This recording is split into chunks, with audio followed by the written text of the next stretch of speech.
Hello everyone to my new video. My name is Avi. I am an illustrator from the Netherlands, and in this video I am going to be showing you how I made this picture book illustration.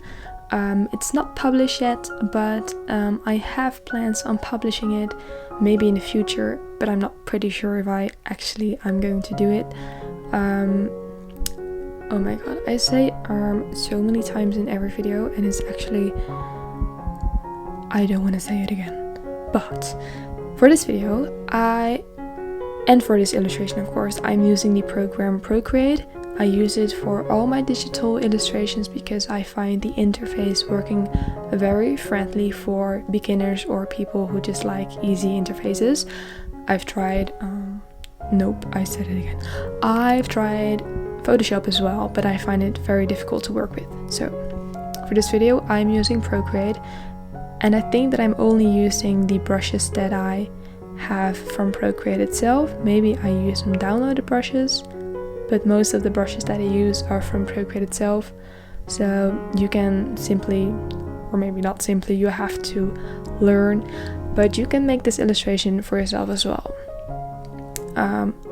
I said it again. So the count is on 3. Okay.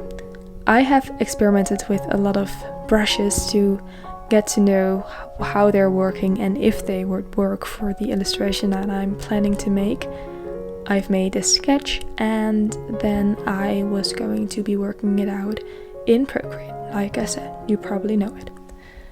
I work from abstract to detailed, so I begin always with the most abstract parts, like the coloring, the color grading, the background, the textures, and then I work to define detail parts like the branches of trees, the details on the leaves, the foxes, the owls, the noses, the eyes, and that is basically how I work myself through an illustration. Now, this illustration is very new for me because I've never done a children's picture book illustration. I've always made illustrations for myself, mostly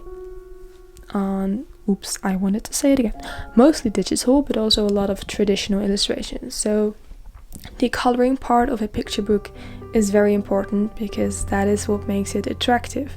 That is one of the things that, besides the story, can make a picture book more appealing to children, to the ones buying the picture book. So it's really something to be focusing on, and that is very new for me because I'm not always a big fan of more fantasy colors, more darker blues, more saturated blues or greens. But for this illustration I wanted to give it a try and to just work with it. So that's what I'm doing. I have made some, I wanted to say it again and I can't find the words, but I have made some changes to my brushes. You can tweak every brush in the settings menu of the Procreate brush, and with that, every time I go on top of an existing color, the color will be a bit different than the color that I picked. So this way there will be many hues and many different colors to the illustration, which also makes them more interesting. As you can see me doing here with the blues, you can see when I layer them, the colors underneath them will be a bit different. You can do this in the settings of the brush. So it's a very handy tip. I just learned it from a YouTuber, which is very useful. I forgot your name, but thank you very much. It was a 2 minutes video and it very helped me much. It's actually quite difficult to be focusing on not saying so I'm sorry for the weird tone, but yeah. Here you can see me doing the details. I am always looking forward to doing the details because I find it so relaxing to do details, and you can do so many details, which makes it absolutely great.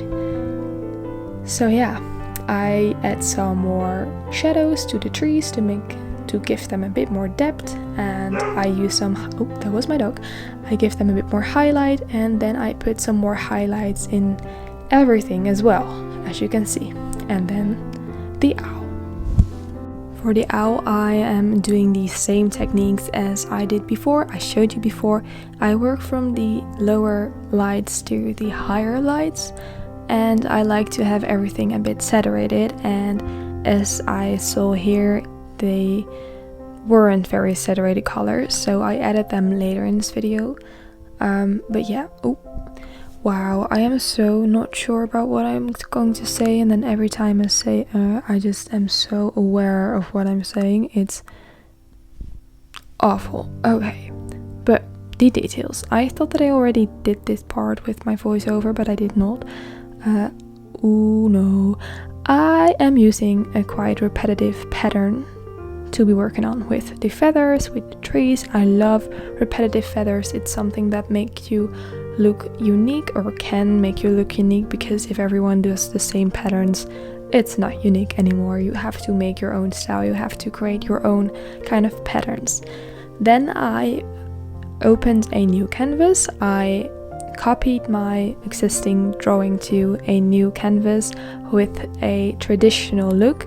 It's a watercolor look, and I love this look on top of my digital drawings to make them look more traditional.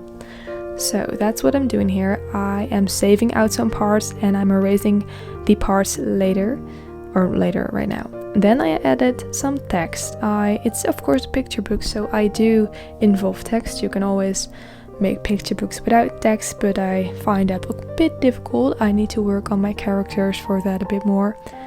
And yeah, I was looking like, how do I make the text look standing out?